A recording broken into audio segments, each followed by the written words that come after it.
Donc on a dit que pour créer une instance de classe ou bien pour créer un objet, il faut passer par un constructeur. Si on revient sur cet exemple-là, on a vu pour créer une instance de personne, on fait personne, le nom de la classe comme ça en majuscule, c'est pas une fonction, et on ajoute des parenthèses. Donc c'est comme si une fonction spéciale, le constructeur. Mais on a dit qu'on peut aussi personnaliser ce constructeur-là. On ne veut pas à chaque fois, par exemple, appeler .nom reçoit quelque chose, .âge reçoit quelque chose, .email, .taille, etc. Donc on peut peut-être passer des paramètres, passer les valeurs qu'on veut initialiser notre objet avec, on peut les passer tous en paramètres. Donc pour faire ça, il y a les constructeurs personnalisés. Bien sûr, il y a ce constructeur qui est sans paramètres, ça on appelle le constructeur par défaut, mais il y a aussi des autres constructeurs qu'on peut créer.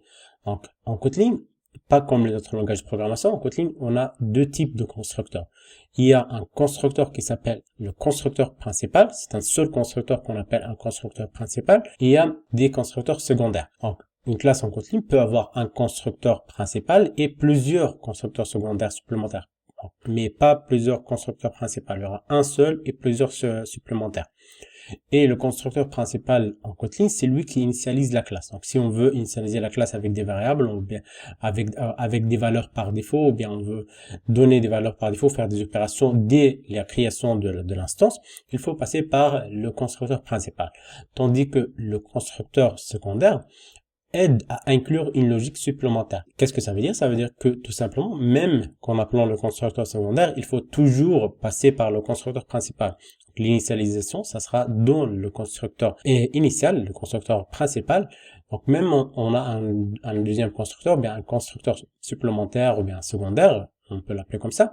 Donc il y aura toujours un appel au constructeur principal qui lui va initialiser la classe ou bien va initialiser les valeurs par défaut, mais on peut ajouter quelque chose, bien une logique supplémentaire lors de l'initialisation de la classe. On va voir déjà comment faire ça en pratique, ça sera plus clair que toutes ces phrases-là. Donc là, on va rester avec le même exemple de la classe personne et on veut, à la place de faire ça, à la place d'initialiser des valeurs comme ça sur plusieurs lignes, parce que si on avait 5 ou 10 variables à initialiser, 10 attributs à initialiser, on aura par exemple comme ça 10 lignes.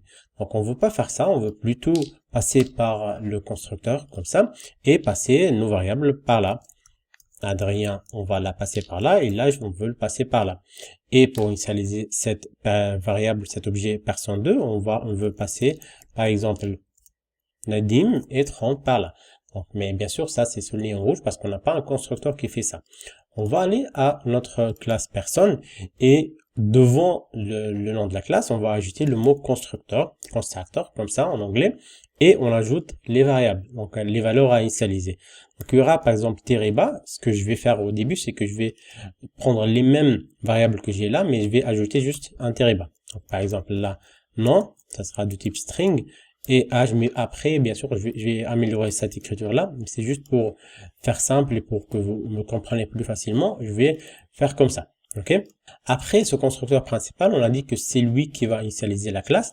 Donc, c'est pour ça, on a pour ça un bloc qui s'appelle bloc init. C'est le bloc d'initialisation. Donc, dans ce bloc-là, qu'on va initialiser les valeurs. Donc, on aura le nom, va recevoir nom. On va recevoir nom, l'underscore nom qui est passé en parenthèse dans le constructeur par là. Et aussi, on aura âge qui va recevoir underscore âge. Donc, comme ça, on peut maintenant utiliser le constructeur principal parce que là, le constructeur principal, on va voir le constructeur secondaire où on peut le définir, bien on peut les définir parce qu'il y aura plusieurs. On peut pas bien sûr mettre tout devant le nom de la classe. Ça sera vraiment pas compréhensible. Mais là, pour le constructeur principal, on le déclare directement, ou bien on le définit directement devant le nom de la classe, comme ça. Donc, on aura la liste des attributs, bien la liste des variables à passer. Et après, ce qui va se passer, c'est qu'on va initialiser ces variables-là avec les variables qu'on a passées en parenthèse. Et maintenant, puisqu'on a sûrement une valeur, on peut ne pas l'initialiser directement, puisque là, il y a le bloc init. On n'est pas obligé de l'initialiser. Parce qu'avant, c'était pas possible. Si on n'avait pas de valeur, vous savez que Kotlin n'accepte pas les valeurs nulles. Donc, si c'était comme ça, vous voyez, il n'accepte pas les valeurs nulles. C'est pour ça qu'on était obligé de passer quelque chose pour dire à Kotlin, c'est pas nul, nos variables ont des valeurs. Donc là, on a un constructeur, c'est qui va appeler directement init, qui va initialiser nos variables avec les variables qui sont passées dans les parenthèses du constructeur. Donc maintenant, ça, ça va l'accepter, il n'y a plus d'erreur. Donc on peut maintenant exécuter ça. Et vous voyez maintenant, on a le même résultat qu'avant. Donc il n'y a pas de différence bien sûr, mais il y a moins de lignes à créer. Là, on n'a plus personne 1.non reçoit quelque chose, personne 2.non, personne 1.age reçoit quelque chose, etc. On a gagné beaucoup de lignes. Mais là, il faut faire quelques améliorations. Là, par exemple, le mot constructeur, on n'est pas obligé de l'ajouter. On peut directement ouvrir les parenthèses devant le nom de la classe. On n'est pas obligé d'écrire le mot constructor et ça va pas causer un problème. C'est comme ça. Donc, le mot constructor, c'est pas obligatoire. Donc là, on peut passer les variables directement par là. Ok. Donc autre chose qu'on peut faire, on peut ne pas déclarer les variables avec un nom différent. On peut les laisser comme ça. On n'est pas obligé de mettre un underscore pour faire la différence, mais on peut maintenant faire la différence autrement. Comment ça? C'est tout simplement en appelant quelque chose, en appelant une variable qui s'appelle this. Alors, this c'est pas une variable, mais c'est un contexte. Quand on appelle these, c'est pour dire que les variables de cette classe-là et pas les variables qui sont passées dans les parenthèses. These, ça revient à la classe, c'est le contexte de la classe. Donc this.nom et this.age reçoit age. Donc le nom sans le this, c'est ça, et le age sans le this, c'est ça. Ok, et le this.nom ça revient à ça et this.age ça revient à ça. Donc ça va encore fonctionner sans aucun problème. J'exécute maintenant et vous allez voir que ça fonctionne encore de la même façon, il n'y a pas de différence. Vous voyez, donc il n'y a pas de différence.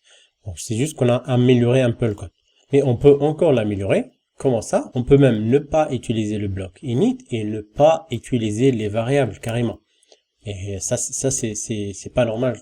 Ce sont les variables, comment on va les afficher, comment on va les utiliser, comment on va y accéder. Par exemple, si on veut accéder à personne 1.nom, personne 1.age, il n'y a rien, donc on peut pas y accéder. Donc. Mais réellement, c'est pas ça ce qu'on va faire.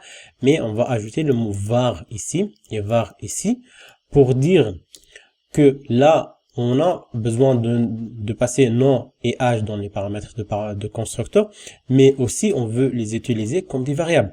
Donc ça revient au même, c'est exactement tout ça, mais en changeant ça par var, en ajoutant var et var ici, on a dit que à cette classe-là que on aura une variable qui s'appelle âge, une variable qui s'appelle nom, et ces variables-là, on va les initialiser avec ce qui se passe, ce qui est passer entre les paramètres, entre les parenthèses de constructeur.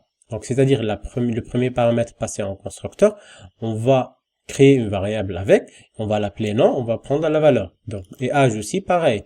Donc, ce qu'on va passer ici, ça sera de type int, et on va créer une variable qui s'appelle âge, il va prendre la valeur de ça. Donc, c'est comme si on a déclaré deux variables nom et âge, on les a aussi initialisées dans le bloc init, mais sans rien faire. Donc, ça sera juste comme ça. Vous allez voir, déjà, vous pouvez le voir maintenant, sans le var, on peut pas le connaître, parce que c'est pas une variable de la classe, mais quand on ajoute var, c'est pour dire qu'on veut créer une variable avec. Donc là, on a nom et on a âge comme des variables, tout fonctionne pareil. Et si on revient sur personne principale, sur programme principal et on exécute de nouveau ça va fonctionner. Et si on essaye même de faire comme ça, point nom, on peut le trouver, et point âge, on peut le trouver aussi. Donc, ils sont bien déclarés, ils sont bien ajoutés comme des variables. Donc, c'est pas juste des valeurs, on va créer aussi avec des variables. Donc là, vous voyez, ça fonctionne encore pareil et c'est encore beaucoup mieux clair. Maintenant, ça, c'est notre constructeur principal. Et si on veut maintenant avoir un constructeur secondaire, parce qu'on a dit qu'il y a un constructeur principal et plusieurs autres constructeurs secondaires, là, on peut juste déclarer constructor comme ça. Et ce constructeur, par exemple, on va dire qu'on aura une variable, là, on a nom, âge, et on peut avoir peut-être email de type string, qui va être vide au début. Donc ce constructeur là, on va lui passer email de type string. Ce email de type string, on va l'initialiser dans ce constructeur là. Mais là, il y a un problème. Pourquoi? Parce qu'on a dit que le constructeur principal, c'est lui qui initialise la classe. Déjà, si on passe pas par ce constructeur là, on n'aura pas nom et on n'aura jamais aussi âge. Donc il faut passer par le constructeur principal. C'est pour ça il faut appeler ici this. Et this, c'est le contexte de la classe, on l'a dit. Donc, ça revient au constructeur principal. Donc, vous voyez là, nom, virgule, h. Donc là, on doit passer le nom et le H. Mais d'où on va récupérer ça? Il faut aussi les passer dans le constructeur principal, dans le constructeur secondaire. Donc ça sera comme ça. Donc il y aura nom H et le plus. On a dit déjà dans le diapo que le constructeur secondaire, il va initialiser la classe en appelant le constructeur principal et aussi ajouter de la logique supplémentaire. Il n'est pas là pour faire une logique différente, mais il est là pour ajouter de la logique. Donc, il doit initialiser la classe comme elle le fait toute seule, mais il va aussi ajouter quelque chose. Par exemple, là, on veut ajouter l'email.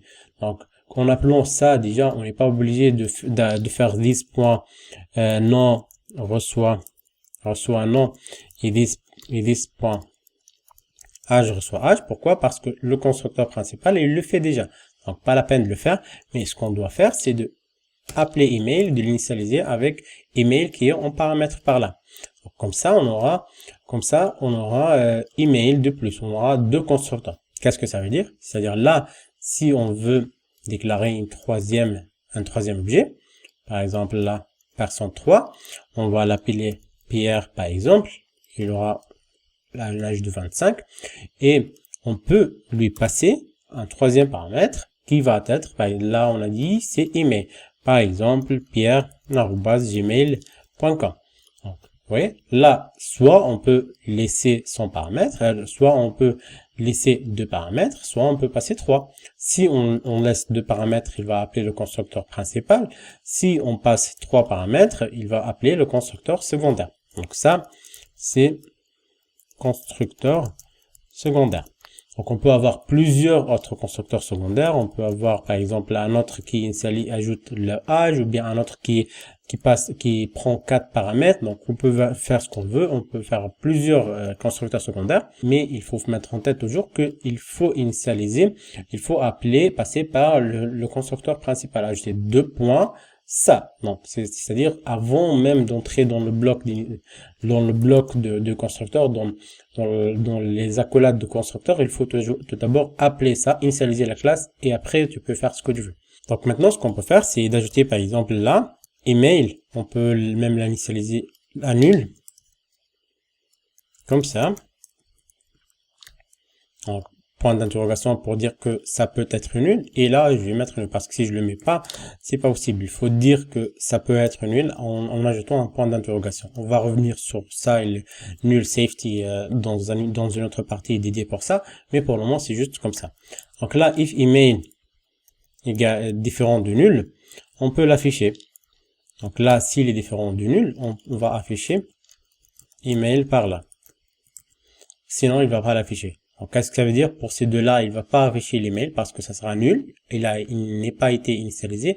Mais pour ce cas-là, bon, dans ce cas-là, pour personne 3, il va, là, c'est personne 3 par rapport à personne 2. Donc là, il va l'appeler, il va avoir une valeur dans email. Donc, on va essayer ça déjà. On va exécuter. Vous voyez? Donc là, on affiche nom Adrien et âge 20. Là, on affiche Nadim et âge 30. Et là, Pierre 25 avec l'email. Parce qu'on a utilisé le deuxième constructeur, vers le constructeur secondaire pour l'initialiser. Donc, dans ce cas-là, on aura email qui n'est pas nul parce qu'on l'a initialisé ici.